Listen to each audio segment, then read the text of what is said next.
Merci d'avoir choisi la radio-télévision nationale congolaise pour vous informer à la une de l'actualité. Ce soir, la visite du travail du chef de l'État Félix-Antoine Tshisekedi Tshilombo à Brazzaville pour des échanges sur les questions bilatérales et celles de la sous-région. Les détails dès le début de ces journaux. Nous ferons également le point sur les retours des reliques de Patrice Emery Lumumba, traque de groupes armés à l'est du pays. Des marches, des soutiens aux forces armées de la République démocratique du Congo se sont multipliés. Vous le verrez dans ces journaux en direct depuis Kinshasa. Bienvenue à tous et à tous dans ces grands soirs. Je vous le disais au sommaire, le président de la République, Félix-Antoine Tshisekedi Tshilombo, est à Oyo, en République du Congo, pour une mission de travail. À son atterrissage à l'aéroport de Lombo, le chef de l'État a été accueilli par son homologue Denis Sassou Nguesso, accompagné de diverses autorités, tant locales que nationales, au menu de ces séjours, un tête-à-tête entre les deux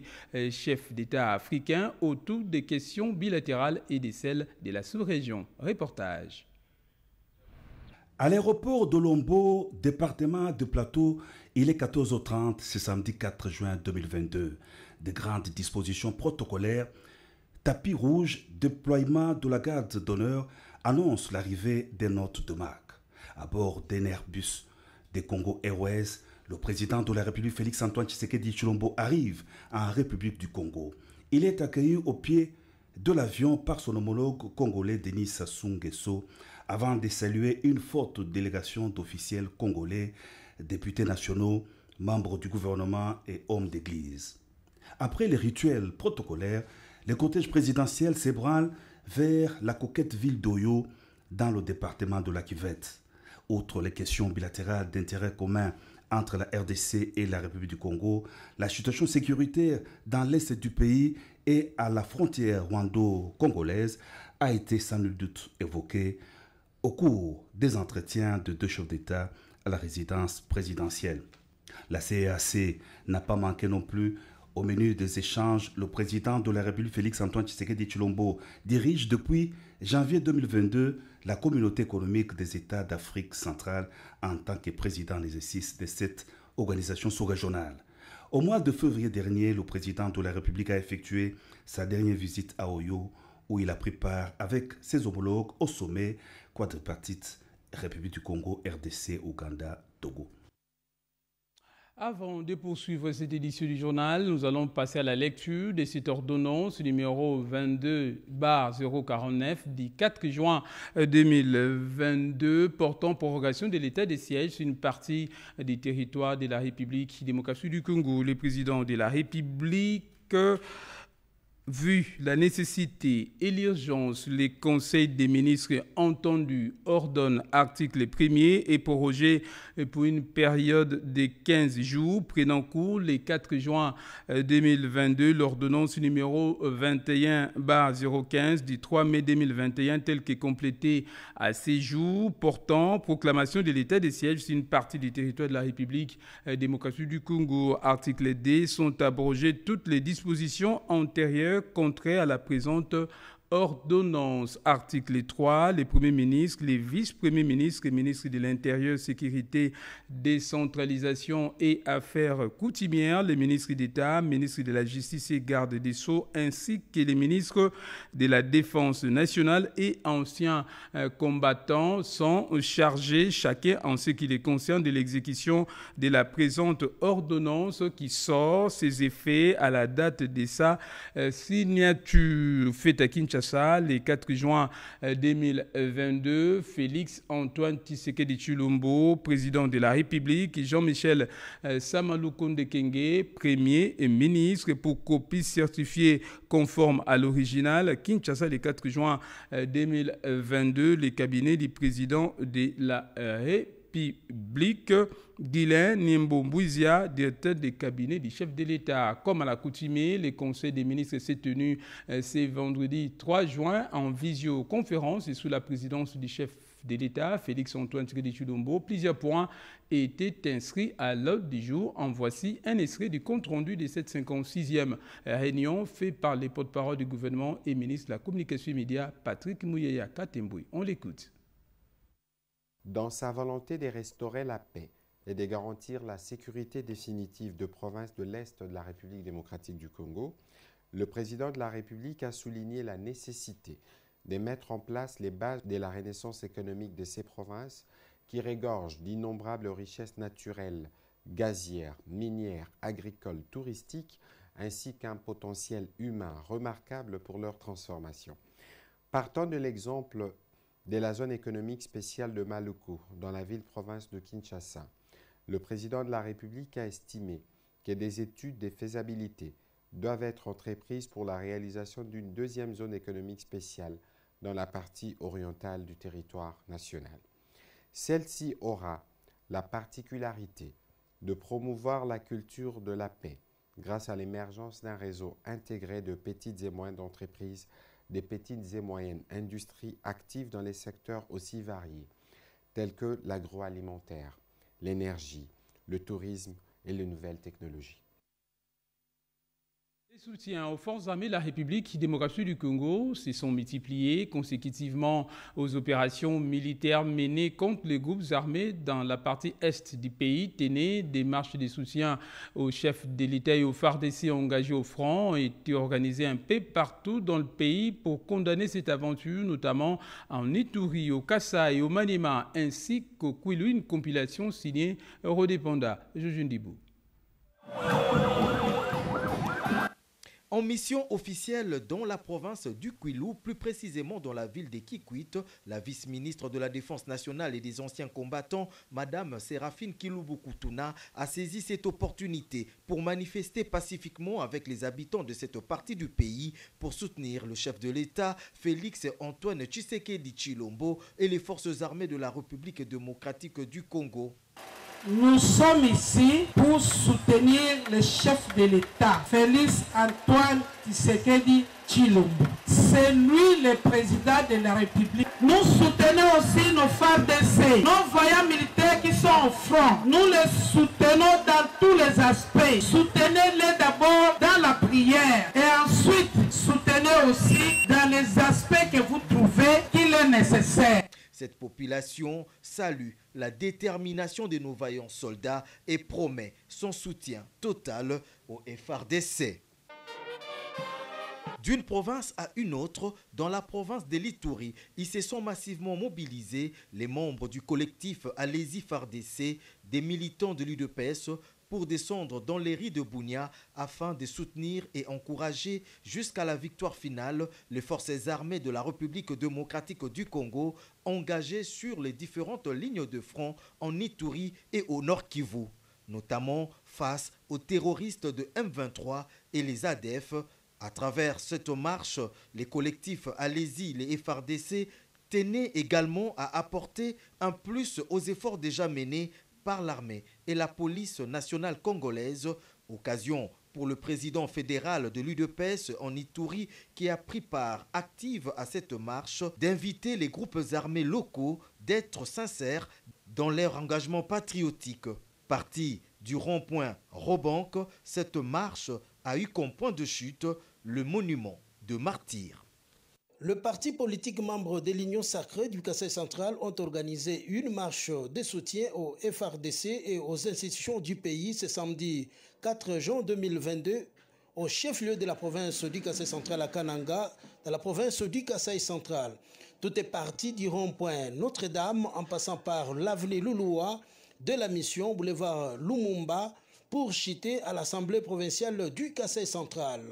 Nous réitérons notre indéfectible soutien à nos vaillants militaires, tout en nous inspirant de la déclaration pour le moins clairvoyante du commandant suprême des FARDC. Pour sa part, le vice-président de l'Assemblée provinciale du Kasaï central, honorable Marcel Tshipepele, a réceptionné ces mémos et confirme être derrière la population et le FARDC pour bouter dehors tout ennemi de la République démocratique du Congo. Avec à leur tête le gouverneur intérimaire Afani Idriss Mangala, les forces vives de la province de Maniema étaient dans toutes les rues de la ville de Kindu pour lancer un ultimatum au Rwanda qui agresse le Congo aux côtés de leur poulain, le M23, dans le Nord Kivu. Partie de la place du cinquantenaire, cette marche de soutien aux autorités du pays et les forces armées congolaises a amassé plusieurs personnalités. Les jeunes ont dominé la foule, mais aussi le membre de la société civile, les femmes et hommes de toutes les tendances confondues, sans oublier l'armée et la police. Selon le chef de l'exécutif provincial, Afani Idriss Mangala, cette marche est une manière pour la province du Maniema de montrer son soutien au chef de l'État Félix-Antoine Tshisekedi Tshilombo, commandant suprême des forces armées et de la police nationale congolaise, pour sa détermination de finir une fois pour toutes avec l'agression rwandaise. Cette guerre est imposée par notre voisin le Rwanda, donc c'est une mise en garde de la population du Maniema contre cette tentative du Rwanda de déstabiliser l'Est de la République démocratique du Congo. Deuxième volet de cette marche, c'est là pour transparence que toute la population de la province du Maniema soutient l'armée, toute la population accompagne l'armée nationale faire face à cette guerre d'agression qui nous est imposée par le commandant suprême de FARDC, son excellence Félix Tshisekedi Tshilombo. Il doit compter sur la province du Maniema. Un culte écuménique a été organisé pour implorer la grâce divine pour la paix en RDC. Je rajoute que les membres des mouvements citoyens de la société civile et ceux de l'association Banakin ont envahi et défilé sur les rues de Kinshasa pour soutenir les forces armées de la République démocratique du Congo engagées sur les différentes lignes des fronts en Ituri, au Nord Kivu, notamment contre les terroristes des M23 et les ADF. Reportage, Julien Voka. Cette marche pacifique de soutien au FARDC est partie du rond-point Willery avec comme point de chute le rond-point Forescom à Gombe, où est érigé le monument à l'honneur de nos vaillants soldats. Une foule immense des collectifs de mouvements citoyens de la société civile, les associations sans but lucratif, se sont exprimées à travers cette marche. Soutenir les autorités du pays et forces armées de la République au front est le seul message des circonstances livré par Martin Kalamba, coordonnateur de l'organisation. Les collectifs de mouvements citoyens ont jugé utile de voir leurs revendications prises en compte, appelant les gouvernements à tout mettre en œuvre pour finir cette aventure qui sème tuerie et désolation à l'est de la République démocratique du Congo. Parti de la première rue Lumété jusqu'au palais du peuple, l'Asbel Banakin s'est mobilisé comme un seul homme à travers cette marche de soutien pour dire non à la guerre d'agression qui subit la République démocratique du Congo par le Rwanda. Les Congolais, derrière les forces armées, manifestent leur mécontentement face à cette sale besogne et apportent un soutien indéfectible et patriotique à nos combattants. Le président de l'Asbel Banakin, Godard Motemona, initiateur de cette marche de soutien, lance un vibrant appel à la population de rester vigilante et tous derrière le commandant suprême des FARDC, le chef de l'État Félix-Antoine Tshisekedi. Ils ont déposé un mémorandum auprès du président de l'Assemblée nationale, Christophe Mbosso. Victime d'une agression par le M23, un parti terroriste appuyé par nos voisins, particulièrement le Rwanda, pour freiner l'élan de développement inspiré par le président de la République, Félix-Antoine Tshisekedi Tshilombo. Nous, les Kinois, nous estimons que trop, c'est trop. Ce n'est pas la première fois. Nous devons mettre un terme à ça. C'est pour cela que nous avons organisé cette marche pour soutenir nos forces armées. Tous derrière FARDC pour bouter dehors l'ennemi qui est en train de nous adresser. Et que le président de la République sache qu'il n'est pas seul. Tous les Kinois, à travers les Kinois, les Congolais sont derrière lui. Décidé à mettre fin à l'aventure du M23, mouvement terroriste soutenu par le Rwanda, la population kinoise se range derrière Banakin, apporte soutien total au FARDC. Et pour boucler ces chapitres des soutiens au FARDC à l'église Ililo-Nzambe, les offrandes des cultes de ce dimanche 5 juin et du 12 juin prochains seront destinées aux vaillants soldats des forces armées de la République démocratique du Congo qui sont au front. Également mobilisés les mouvements citoyens Lucha, section Ituri, a remis des vivres collectés auprès de la population au gouverneur militaire. Question de soutenir également les FARDC. Reportage Joël Makela. Bananzambe n'est pas en reste. Son chef spirituel, le prophète Kondempolo Dominique et l'ensemble de ses serviteurs ont résolu à apporter une enveloppe à l'effort de guerre. De ce fait, l'Église Lilobananzam, nous procéderons à une chaîne de solidarité pour nos voyants militaires en procédant à une collecte générale auprès de nos paroisses disséminées à travers le monde pour manifester notre soutien et accompagnement à nos voyants militaires de la FARDC et ce, à partir de ce dimanche 5 juin au dimanche 12 juin 2022 dans toutes nos paroisses respectives. Par ailleurs, elle condamne cette énième attaque des forces négatives dans la partie est de la République démocratique du Congo. En tant qu'Église censée de prôner la paix, la quiétude et l'amour entre peuples et frères, nous appelons sans une autre forme de procédure à une cessation immédiate des hostilités auxquelles les victimes sont des paisibles citoyens. Nous sollicitons auprès du gouvernement central, de la MONUSCO et des différentes organisations de la société civile de privilégier le dialogue et la voie diplomatique pour éviter à notre population les tueries de trop.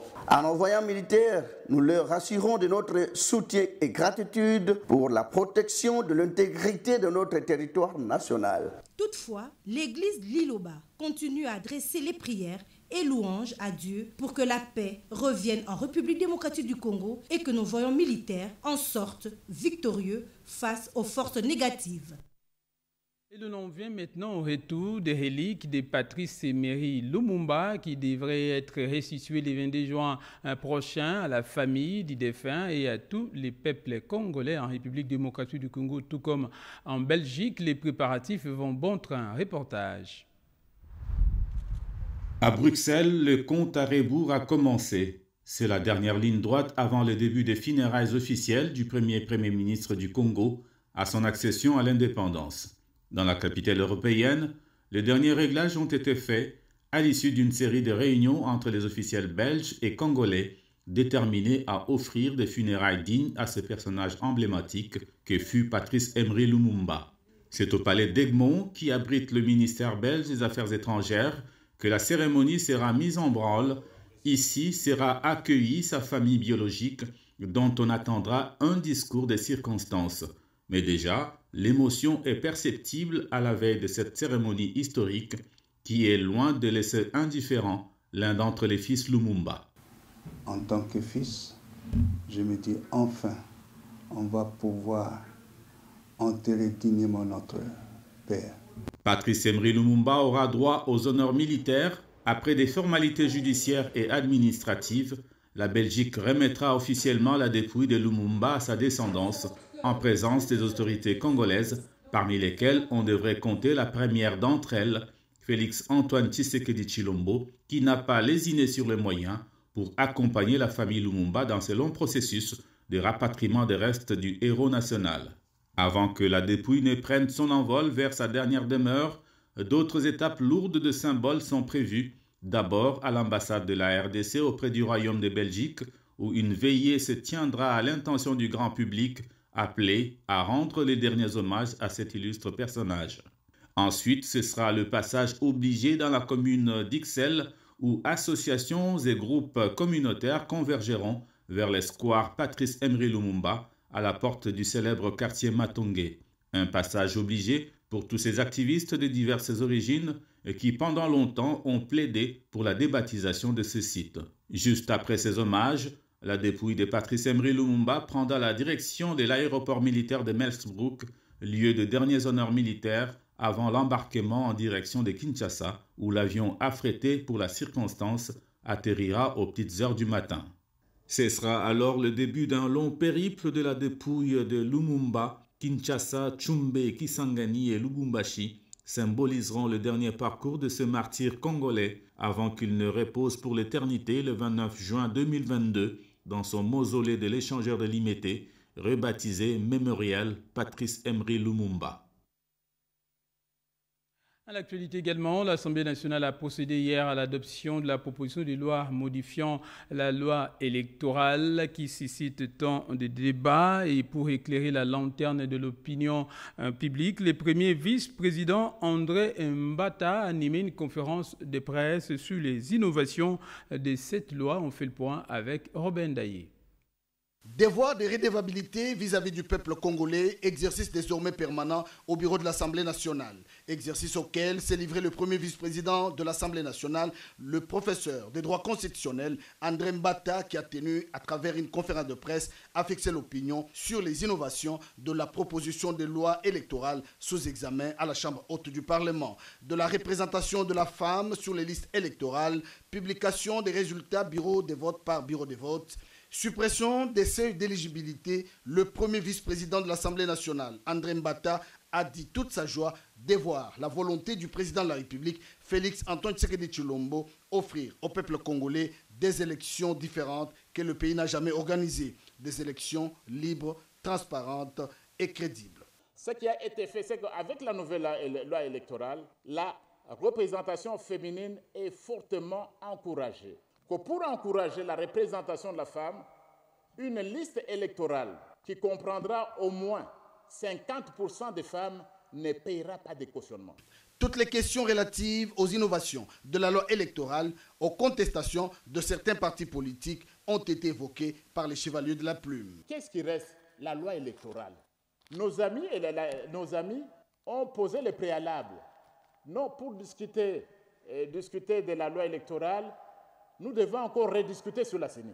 Nous devons encore rediscuter sur la Cour constitutionnelle. Ça n'avait pratiquement rien à voir avec la loi électorale.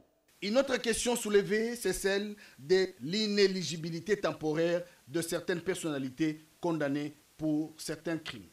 La loi sous examen à la Chambre haute du Parlement prévoit qu'il est possible que ces personnalités, comme le cas de Jean-Pierre Mbemba, puissent concourir au scrutin à tous les niveaux. C'était une conférence de clarification, de recadrage, mais aussi une manière pour le bureau de l'Assemblée nationale, dirigé par Christophe Mbosso, d'éclairer l'opinion, car tous attendent 2023 pour des élections générales.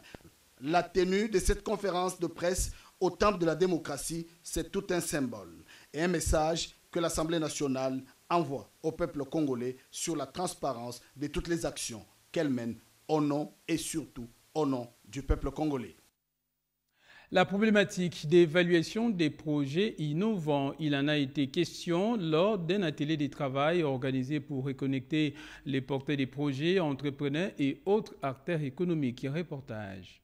Docteur Sandrine Galula-Moubenga, DG de l'autorité de régulation du secteur de l'électricité, et M.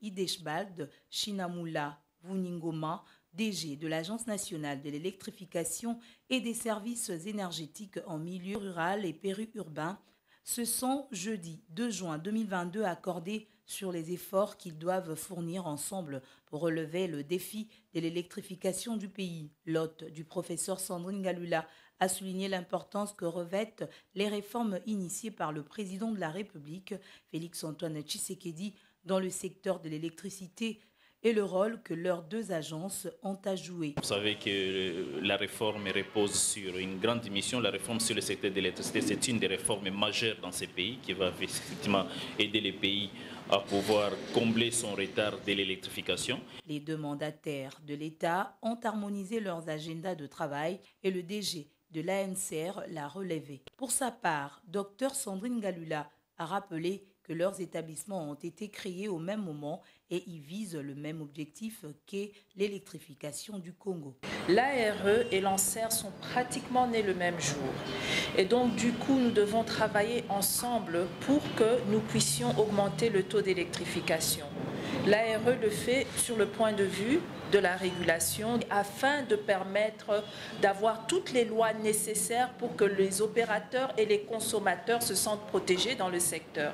À en croire le DG de l'ARE, les échanges avec son collègue ont gravité notamment autour des projets. Et le ministère de l'Intérieur, Sécurité et Décentralisation a bouclé l'atelier des formations organisées en faveur des agents et cadres territoriaux.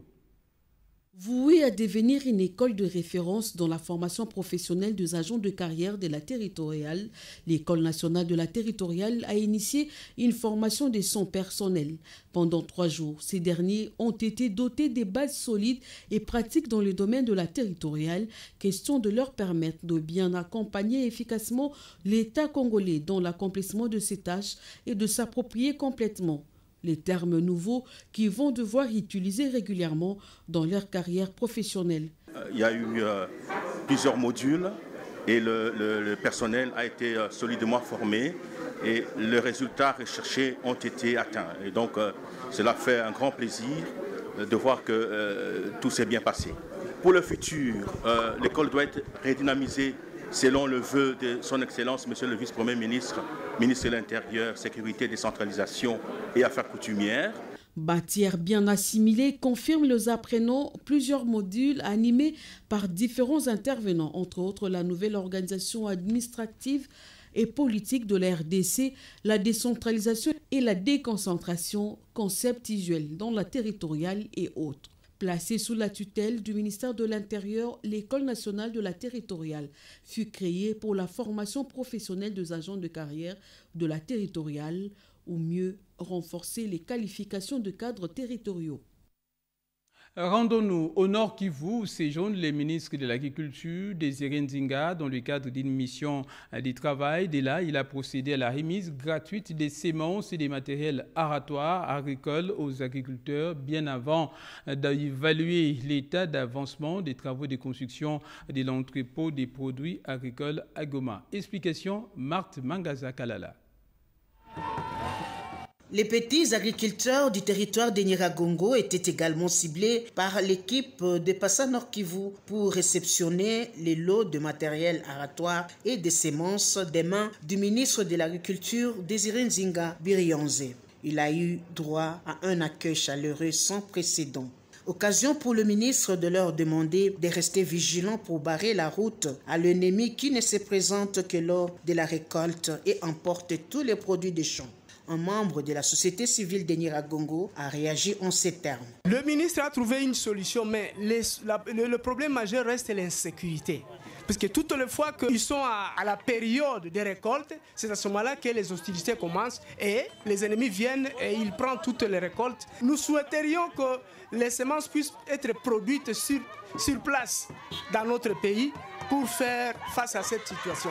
Juste après, le ministre de l'Agriculture, Désiré Nzinga, est allé évaluer l'avancement des travaux de construction d'un entrepôt d'entreposage de produits agricoles de Goma. Nous en avons 3 maintenant. Nous allons, avec l'appui du gouvernement, commencer à ramasser ces produits agricoles. Donc nous, on achète ce maïs, on achète ces soya et autres, et nous allons commencer à entreposer. Les rachats de ces produits viendront ici, on les entreposera ici, à Rutshuru et à Beni. Et on va multiplier d'autres entrepôts comme ça. On les aidera finalement à écouler. Cet entrepôt fera office d'un centre de négoce pour les petits agriculteurs de la province du Nord Kivu. La vice-ministre de la Défense nationale et ancien combattant est en séjour à Kikwit, chef-lieu de la province de Kwilu. Objectif, régler les dossiers de spoliation des concessions des camps colonel Ebeya. Explication, Jojo Ndibou. Les terres du camp colonel Ebeya de Kikwit, dont la province du Kwilu à moitié spoliée, une grande partie vendue au privé au détriment de l'intérêt général. La vice-ministre de la Défense nationale, Séraphine Kilubu Kutuna, déjà en guerre contre la spoliation de ces domaines militaires de l'État, a fait part de ces constats malheureux à son collègue de l'Intérieur et Sécurité, Jean-Claude Molipe Mandongo, en itinérance dans cette partie du pays. Après une réunion avec la société civile locale, la mairie de la ville, la 11e région militaire et les experts de l'inspection générale des FARDC, le vice-ministre et sa collègue de la Défense ont effectué une descente. Ces 2 membres du gouvernement ont effectué une descente ce vendredi sur place au camp colonel Ebeya. Une décision musclée du gouvernement central a été annoncée. Tous les travaux en cours sont suspendus et tout celui qui aurait acquis illégalement des terrains de suivre ceux qui les ont vendus. Aussitôt quitté les camps colonel Ebeya, le professeur Jean-Claude Molipe Mandongo s'est dirigé vers la mairie pour une réunion du comité urbain de sécurité élargie.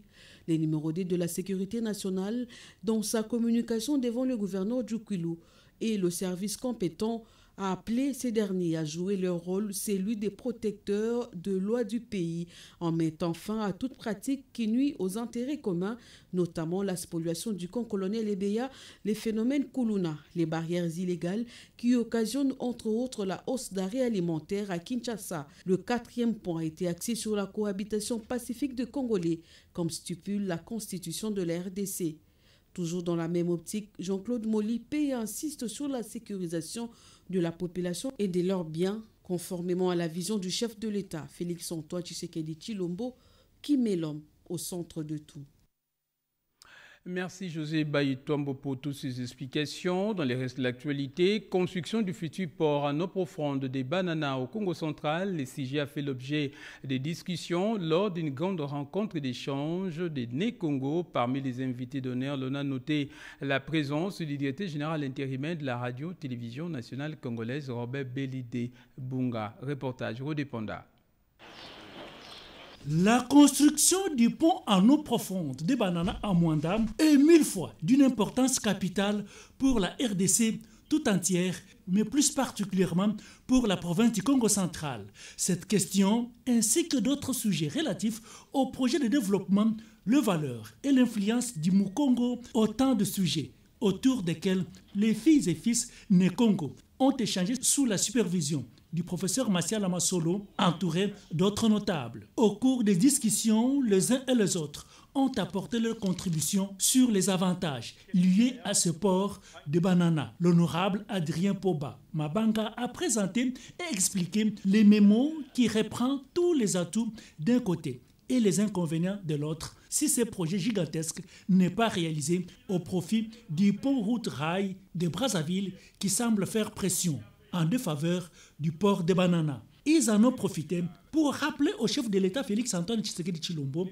son engagement et la promesse adressée aux filles et fils du Congo central sur la construction de cet ouvrage, conformément à l'article 56 de la Constitution. Ce mémorandum est destiné au président de la République. Deux invités de marque qui ont été honorés à cette rencontre, le directeur général intérimaire de la CNSS, ex-INSS, représenté, et le directeur général intérimaire de la RTNC, Belidé Bunga, qui a placé un mot pour cet honneur partagé. Nous avons essayé de voir ce que nous pouvons faire pour justement honorer notre culture, c'est ça, le plus fondamental. Nous continuons à travailler pour que finalement la RTNC puisse se rayonner et pour tout le monde. Parce que la RTNC, c'est l'église au milieu du village et l'église, c'est pour tout le monde. C'est pourquoi j'ai invité tout le monde. Vous avez un message, vous avez une contribution, une préoccupation, n'hésitez pas, venez nous voir. Les émissions sont là, les hommes sont là aussi, contactez-les et votre voix sera entendue. Les Né-Congo s'invitent donc à l'unité pour faire entendre leur voix et développer leur province. Attendu par les fans et mélomanes, l'affiche officielle du méga concert de Wenge Musica tout terrain 4x4 pour la paix et l'unité qui aura lieu au stade des Martyrs le 30 juin prochain a été dévoilé récemment. Pour l'heure, les partenariats se multiplient au-delà du sponsoring. Explication d'Yen Balaka. L'événement culture de ce 30 juin avec l'orchestre Wenge Musica BCBG 4x4 tout terrain retient l'attention de mélomanes qui ont tant attendu et rêvé ces moments au milieu de tous les défis que rencontre la République démocratique du Congo dans ses différents cercles. Ce concert qui se tiendra le 30 juin, jour de l'indépendance de la RDC, apporte un message fort et poignant qui est celui de l'unité et de la paix véritable, force motrice et incontournable pour la grandeur de notre nation. Les préparatifs de ces méga concerts attirent plusieurs annonceurs, dont la Sophie Bank qui vient en appui pour la promotion de la paix et la réconciliation, à en croire son directeur général. Aujourd'hui, dans les circonstances actuelles du pays, ce que nous vivons à l'Est, je crois qu'il était important pour nous, la Sophie Bank, comme acteur majeur du secteur bancaire. Nous avons grandi ici en RD Congo, de montrer également notre solidarité en participant à cet événement. Le clan Wenge qui refait surface au grand complet avec JB Piana Mukulupa, Noël Ngama Makanda Weronson, le prince Alain Makaba et Didier Massela dans une production d'Amadou Djabi, Sophie Bank s'affiche aux côtés de ces étoiles de la chanson qui ont une influence sur des générations entières. Et avant de se quitter, l'Union des églises indépendantes du Congo salue les bons fonctionnements des activités de cette structure depuis les changements de ses dirigeants. Explication Joël Makela.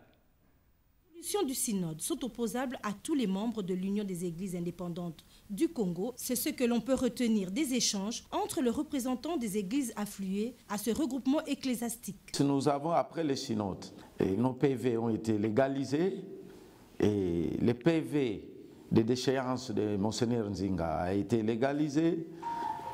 Et nous avons écrit au ministre de Justice s'il a la lenteur administrative.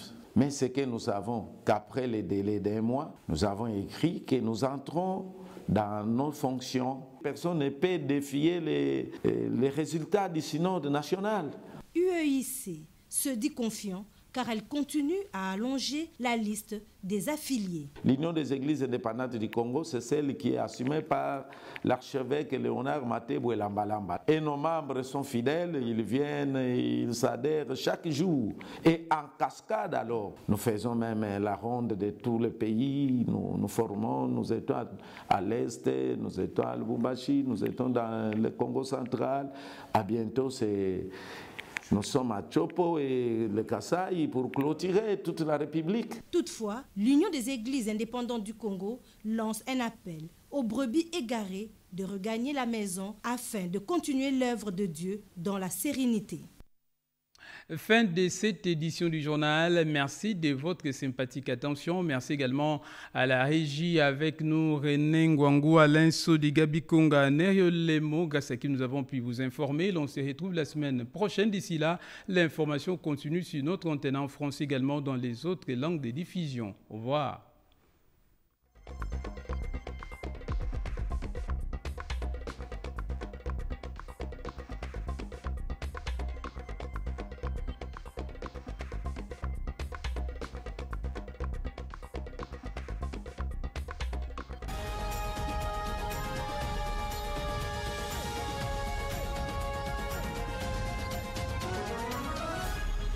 RTNC, le journal.